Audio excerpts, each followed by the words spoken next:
Wrestling fans, Tristan Warner here with Win Magazine with owner and publisher Brian Van Clay. Brian, just wrapped up day one of competition here at the Paris 2024 Olympics.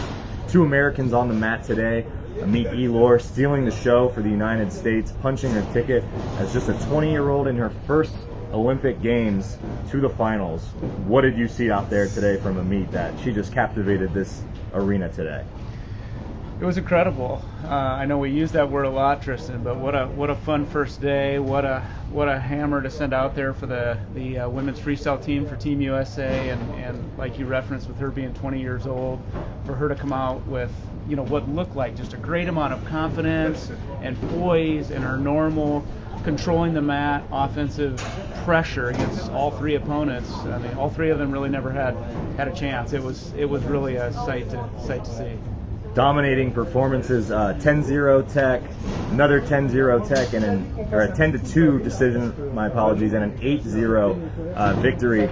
She controlled the mat the entire time, racked up lots of turns, really didn't give up much at all. Interesting you mentioned the confidence piece, though, because we got the chance to speak to Amit down in the mixed zone, and she talked to us about, she was very candid about actually struggling with her own confidence, even up all the way until these Olympic Games. And so you can really see out on the mat that it feels as though she's kind of picking up steam and really believing in herself more and more, which is hard to believe considering, the domination we're seeing from her out there. Yeah, she talked about her current coach, Sarah McMahon, and just how instrumental Sarah has been. Obviously a seasoned vet in her own right on the women's side for Team USA, and just really talked about here of late how she's really started to believe in her abilities. She's had so many people recently just reaffirming her and believing in her, and she said she's starting to finally believe in herself, and it's just you almost shake your head as she talks to her, tells her story and says, for a long time I just didn't believe I was that good of a wrestler, and now you have 20-year-old Amit Elor, who hasn't lost in 5 years, by the way, since 2019. I think it was Cadet Worlds was the last time she lost, Junior Cadet Worlds, but hasn't lost in 5 years. Now finds herself in the Olympic finals tomorrow. It was an incredible way to start for Team USA.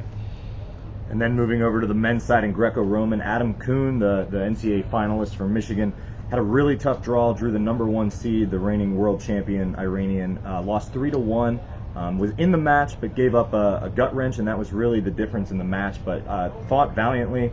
And then, unfortunately, the way the brackets play out, the Iranian was defeated in the next round by the ageless Cuban wonder, Lopez, who is now going for his 5th Olympic gold medal, would be the first ever Olympian to win in the same event in 5 straight Olympics.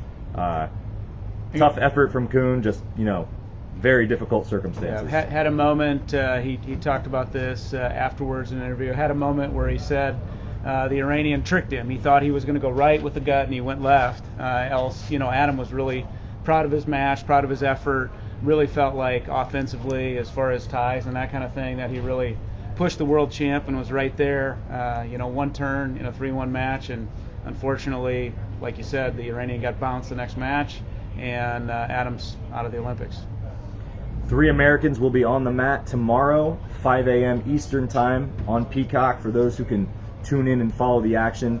Sarah Hildebrandt for women's freestyle is the #6 seed, and then Kamal Bey and Joe Rao will be in action in men's Greco. Each of those wrestlers were randomly drawn into the bracket and will face #3 seeds. Kamal Bey has a 2-time returning world champion, and Joe Rao's opponent is a silver medalist from the Tokyo Games in 2021, I believe. So these guys have their work cut out for them, but hey, it's the Olympics, it's wrestling, anything can happen. That's why they go out and wrestle the matches. Yeah, energy's high here, Tristan. Obviously, we just encourage the whole U.S. wrestling community. Get online, get on your TVs, call your friends, make sure you're watching as many of the matches as you can. It's awesome to have a full arena of fans again, and the French have been loud and boisterous. There's a ton of energy here after the COVID Games in Japan. This has been a pleasant surprise, and many of the athletes have mentioned how good it is to wrestle in front of this crowd. Until tomorrow, we'll recap tomorrow's events. Stick with Win Magazine and follow us on social media for more updates. Go Team USA.